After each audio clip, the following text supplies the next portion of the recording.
سوچیے ذرا، ایک بہت بڑی چٹان غار کے دروازے پر آ گری ہے اور باہر نکلنے کا کوئی راستہ نہیں بچا، تو آپ کیا کریں گے؟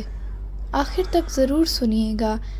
رسول اللہ صلی اللہ علیہ وسلم نے فرمایا کہ بنی اسرائیل کے 3 آدمی سفر پر جا رہے تھے۔ رات ہوئی تو وہ ایک غار میں پناہ لینے کے لیے داخل ہوئے۔ اچانک پہاڑ سے ایک بہت بڑی چٹان گری اور غار کا دروازہ مکمل طور پر بند ہو گیا۔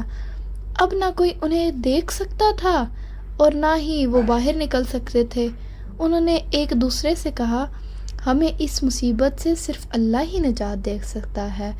آؤ اپنے وہ نیک اعمال یاد کریں جو ہم نے صرف اللہ کی رضا کے لیے کیے تھے، اور انہی کو وسیلہ بنا کر اللہ سے دعا کریں۔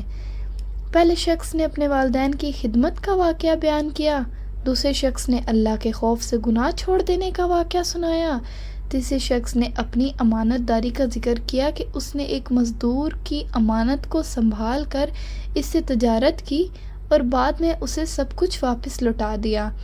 ہر دعا کے بعد چٹان تھوڑی تھوڑی ہٹتی گئی۔ آخرکار جب تیسرے شخص نے بھی اخلاص کے ساتھ دعا کی تو چٹان مکمل طور پر ہٹ گئی اور تینوں آدمی بحفاظت غار سے باہر نکل آئے۔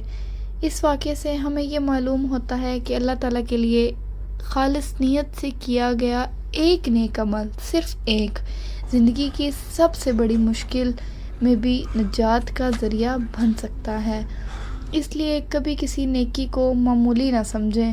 ہو سکتا ہے آج کیا گیا ایک چھوٹا سا نیک عمل کل آپ کی سب سے بڑی مشکل کا حل بن جائے۔